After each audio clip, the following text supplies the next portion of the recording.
Bem-vindos a mais um vídeo aqui do nosso canal. Você é muito bem-vindo. Se você ainda não é um inscrito nosso, seja bem-vindo. E se você já é, seja muito bem-vindo também. Gostaria de pedir, se você é novo por aqui, que você se inscreva no nosso canal, ative o sino de notificações para que você faça parte aqui do nosso canal e diariamente você receba os nossos conteúdos. Nós procuramos colocar sempre aqui conteúdos diários da Palavra de Deus, sempre nos baseando na Palavra de Deus, para trazer uma compreensão para as pessoas, para levar o Evangelho aonde quer que as pessoas estejam, e eu gostaria muito que você fizesse parte disso também. Hoje nós vamos continuar com a saga que nós estamos fazendo sobre a vida do José, o famoso José do Egito, melhor dizendo, José no Egito. Então hoje nós chegamos ao episódio 7. Nós dividimos alguns vídeos para que fique mais fácil a compreensão e cada vídeo nós estamos falando sobre uma parte da trajetória do José. Então hoje nós vamos dar prosseguimento e nós vamos saber o que vai acontecer com o José naquela cadeia. Ele ainda está dentro da cadeia. No último vídeo nós vimos o José, ele ajudou pessoas que estavam ali dentro da cadeia e ele pediu algo. Ele falou assim: olha, quando tiver tudo bem com você lá fora, você fala sobre mim lá para o rei, pede a ele uma atenção sobre mim para que eu seja tirado daqui, porque eu não fiz nada para estar aqui na cadeia. Mas infelizmente a pessoa que o José ajudou, quando ela saiu da cadeia, ela se esqueceu do José. O texto vai falar lá no capítulo 41 do livro de Gênesis, que o José, depois de ter ajudado o copeiro do rei, que estava preso e foi solto, voltou a servir o rei. José ainda ficou mais 2 anos na cadeia. Ele pede ao copeiro que fale sobre o caso dele para o rei, para ver se dessa maneira ele poderia ser liberto daquilo, mas o copeiro esquece do José e o José fica mais 2 anos preso. Mas, gente, Deus, ele não tem o mesmo tempo, ele não tem a mesma cronologia, digamos assim, que nós. 2 anos para nós é muita coisa, principalmente se for numa situação desconfortável, como uma cadeia, quando você não fez nada para merecer estar ali dentro. Mas a gente sabe, nós já falamos aqui, que aquela pessoa que tem um relacionamento sincero com Deus, uma pessoa que busca Deus sinceramente, que vive uma vida de busca constante a se relacionar com Deus, essa pessoa o Senhor abençoa ainda mais. E com certeza o Senhor não ia esquecer do José, assim como o copeiro esqueceu. Então o texto vai seguir e vai falar que o próprio rei, dessa vez, ele vai ter sonho. Nós já vimos ao longo aqui da história do José que o José, ele teve sonho, depois o copeiro e o padeiro do rei tiveram, o José ajudou a interpretar. Agora o próprio rei, ele vai sonhar. Ele vai sonhar que ele estava às margens do rio Nilo e que subiam ali das águas vacas, 7 vacas muito gordas, muito bonitas, estavam ali pastando, quando de repente saem mais 7 vacas muito magras, feias, e elas devoram as vacas bonitas. Aí o rei, ele acorda e logo em seguida ele volta a dormir e aí ele vai ter um outro sonho. Ele vai sonhar que de uma mesma haste vão sair 7 espigas muito boas, muito grandes, formosas, e após isso sairão mais 7 espigas muito secas, mirradas, feias, e elas vão também ali devorar as espigas boas e bonitas. Então o rei, ele vai despertar do seu sonho e o texto vai dizer que ele vai ficar ali com a alma, ali com o seu espírito ali naquele conflito, né? Ele vai ficar ali com aquela aflição, sem entender o que aqueles sonhos significavam. Ele manda chamar os magos ali do Egito, mas ninguém consegue decifrar o que significa os sonhos do rei. Quando nesse momento o copeiro, ouvindo toda a situação, ele vai se lembrar do José. E ele vai falar, nossa, agora eu me lembro dos meus pecados. Teve uma época que eu e o padeiro fomos presos por ordem do rei, e lá conosco na cadeia nós encontramos esse jovem hebreu. E nós tivemos sonhos, cada um teve o seu sonho, e esse jovem nos ajudou a interpretar os nossos sonhos. E da mesma maneira como ele disse, de fato aconteceu. Eu fui restituído ao meu cargo e o padeiro foi enforcado. Então, no mesmo momento, o rei manda chamar o José lá de dentro da cadeia. Então, ele é barbeado, ele é arrumado, ele muda de roupa, ele fica bem apresentável e ele vai ao encontro do rei. E o rei ele vai chegar para o José e ele vai falar, eu fiquei sabendo que você sabe decifrar os sonhos. E o José ele vai falar, não, esse é um dom que vem de Deus, é o Senhor que faz isso. O José ele não vai de maneira nenhuma querer aquela glória para ele. Então o rei ele vai começar a relatar ao José as coisas que ele tinha sonhado, esses 2 sonhos. E aí o José ele vai dar, de acordo com aquilo que Deus colocou no José, a compreensão, ele vai dar o significado para o rei. Ele vai falar, esses 2 sonhos, eles são na verdade um. Essas 7 vacas, essas 7 espigas, primeiro as bonitas, depois as feias devorando as bonitas. Isso significa que o Egito vai ter 7 anos com muita fartura, muita abundância, e se seguirão mais 7 anos de muita miséria e muita fome na terra do Egito. E aí ele falou, e aí o José ele foi complementando ali para o rei. Esse sonho, ele aconteceu em duplicidade, ele aconteceu em 2 sonhos, mas ele tem o mesmo significado, porque foi assim que Deus escolheu e Deus se apressa em fazer isso. Isso logo vai acontecer. E aí olha que interessante. O José ele é chamado para interpretar o sonho do rei, mas ele vai entregar além. Ele vai falar para o rei, olha, é importante que o rei escolha um homem sábio, com juízo, para que ele administre a sua terra e para que nesses 7 anos de fartura ele vá juntando tudo o que puder ser juntado e vá guardando nos armazéns e vai guardando todo o cereal, tudo que puder ser colhido. Para que quando vierem esses anos de extrema fome, a terra, o Egito, tenha da onde tirar e ninguém venha perecer de fome. Olha que sensacional.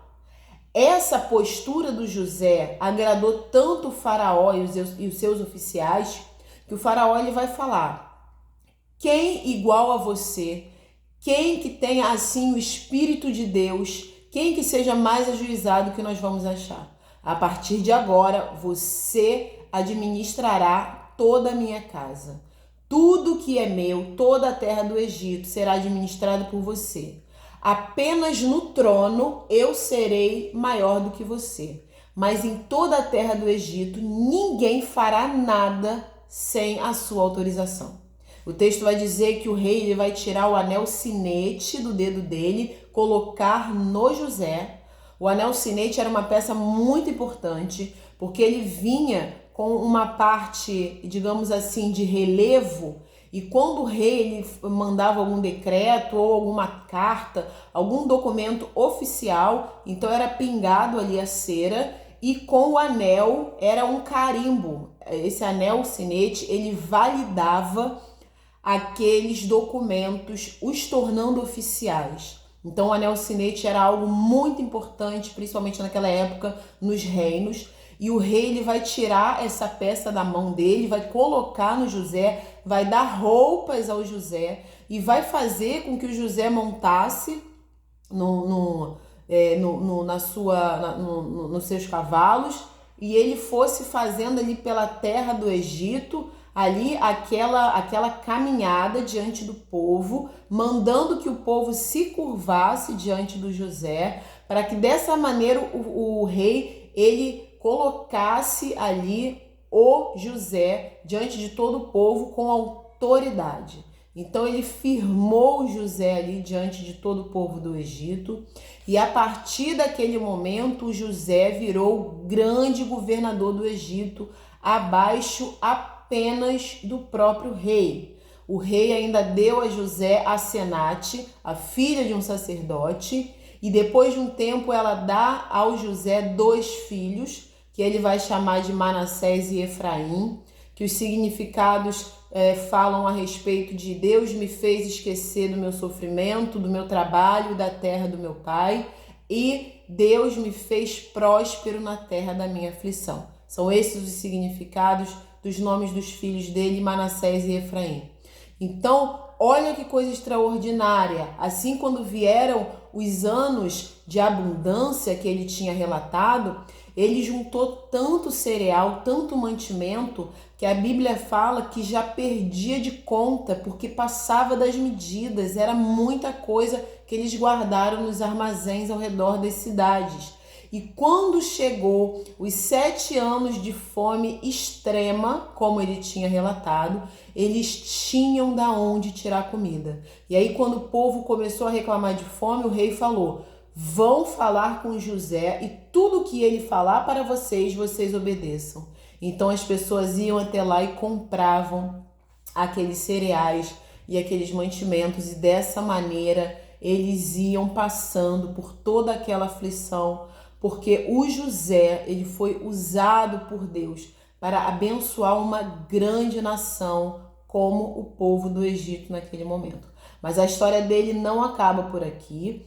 Hoje nós estamos no episódio 7. Hoje nós colocamos aqui o nosso episódio 7 com o título de A Reviravolta, porque a gente vê o José saindo da cadeia, sendo chamado pelo próprio rei e sendo colocado em alta posição.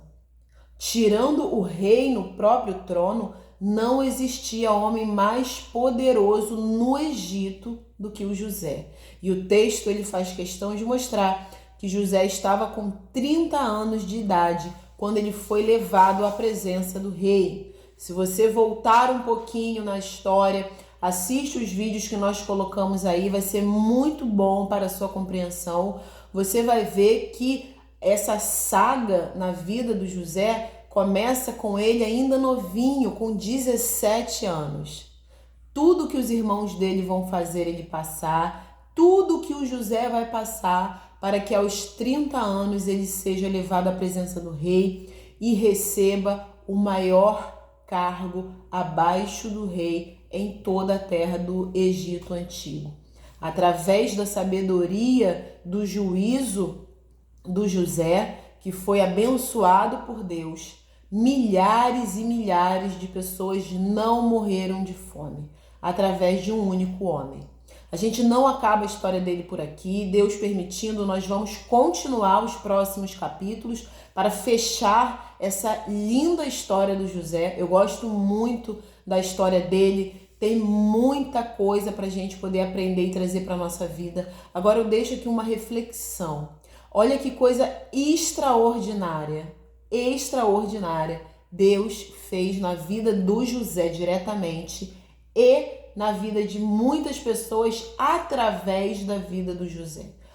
Quando que na mente do José ele poderia imaginar que depois dele ter sido tratado daquela maneira pelos irmãos e ter sido vendido como um escravo e depois ter sido preso injustamente por uma mentira, quando ele poderia imaginar que o próprio rei o chamaria de dentro da cadeia, tiraria o seu próprio anel do dedo, colocaria nele suas roupas, o seu anel e o colocaria como administrador da sua casa e de toda a terra do Egito.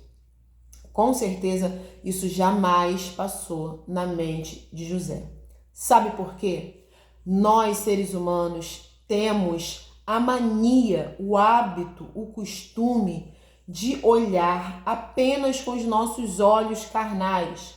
Quando uma situação está feia, está difícil, está desafiadora, nós temos por hábito imaginar que é dali para pior.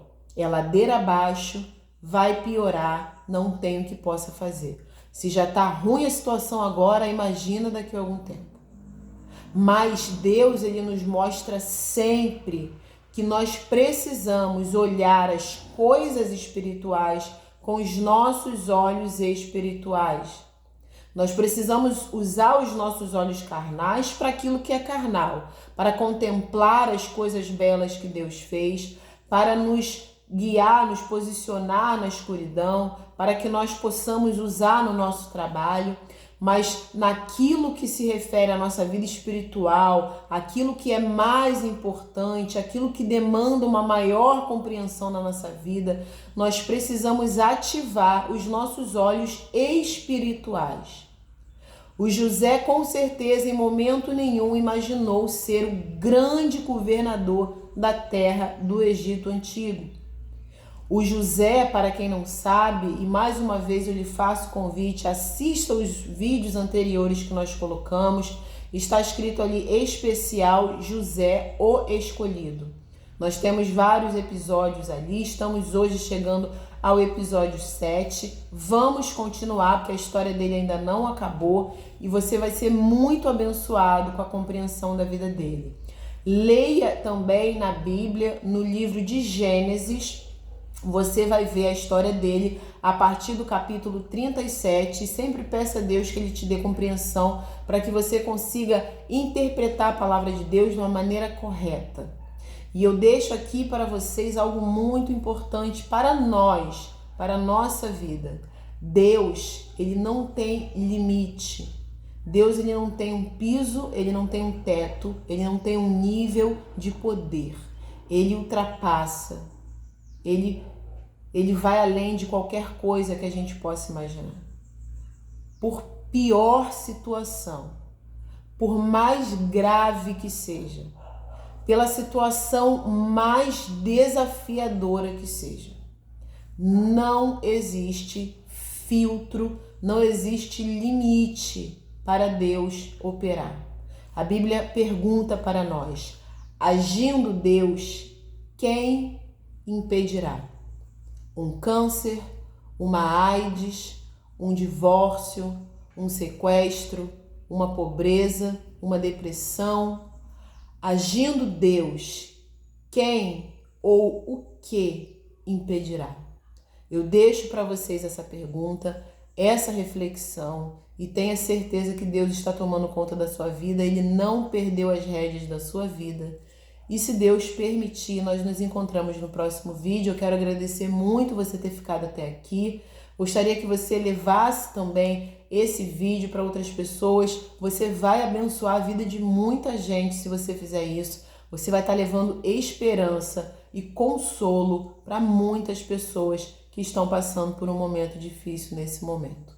Agindo Deus, ninguém pode impedir. Que Deus te abençoe e até o próximo vídeo.